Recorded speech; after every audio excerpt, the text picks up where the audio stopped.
Buying a property without analysing it is like marrying someone just because they make amazing pancakes. Sure, it's sweet now, but just wait until you find out about the leaky roof, the noisy neighbours, and the fact that the basement smells like mystery soup. In today's video, I'm going to walk you step by step through how to analyse a property before you buy it. Whether it's your first home, your fifth investment, or you just like window shopping on real estate sites for fun, this guide is going to save you from expensive mistakes. Here's what we're covering: location, property condition, financials, market value, legal checks, and future potential. By the end, you'll be able to spot a good deal from a mile away and avoid the ones that look good in photos but fall apart faster than a cheap folding chair. Let's start with the golden rule of real estate: location.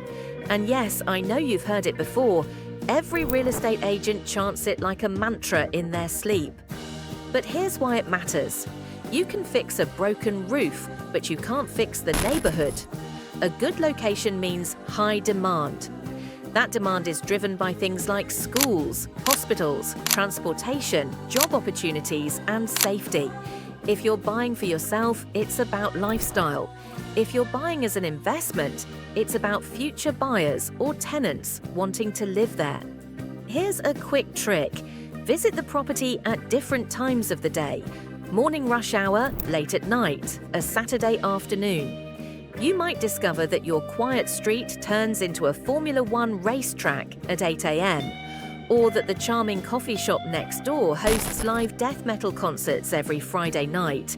Also, do a Google Street View tour, but don't just stop at the property. Walk the streets virtually, check for parks, public transport, and yes, the number of tattoo parlors per block. Not that there's anything wrong with tattoos, but if the area looks like it's straight out of a post-apocalyptic video game, maybe think twice. Next up, property condition. This is where we channel our inner detective.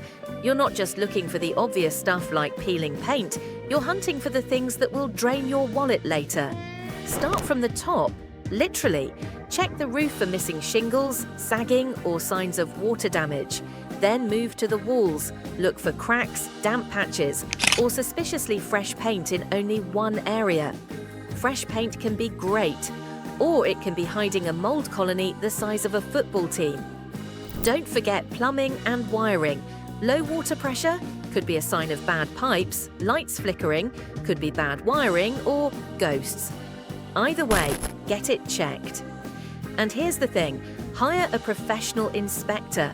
I know your cousin Bob has a toolbox and a YouTube channel, but this is not the time to save a few bucks. A qualified inspector will find things you'd never even think to check, like insulation quality or termite damage. Now let's talk money. This is the part where some of you will zone out, but please stay with me, because if the numbers don't make sense, nothing else matters. You want to calculate your total costs: mortgage payments, property taxes, insurance, maintenance, and if you're renting it out, property management fees. Then compare that to potential income from rent or future resale value. If the property is for personal use, think about your monthly budget. Will you still be able to eat more than instant noodles after paying for this home? Because you should love your house, but you should also be able to afford furniture. A property that costs you more every month than it makes is not an investment, it's a very expensive hobby. And unlike stamp collecting, this one comes with property tax bills.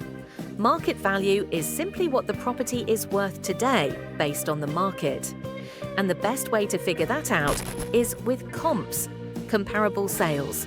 Look for properties that sold in the last 3 to 6 months within a 1 kilometre radius. Same size, similar features, same condition. This gives you a realistic range of what your target property should cost. If your dream home is way above the comp prices, ask why. Maybe it has a jacuzzi shaped like a dolphin. Maybe it's overpriced. Either way, you need to know before you sign anything. Legal checks are the unglamorous but absolutely essential part of property buying. You're making sure that what you're buying is actually owned by the seller, free of disputes, and has no hidden legal issues. Check the title deed, confirm boundaries, and understand the zoning rules. You don't want to buy a property planning to build your dream mansion only to find out you're allowed to build a shed. True story, it happens. And if you found this guide useful, smash that like button harder than a hammer at a house auction, subscribe for more real estate tips, and tell me in the comments,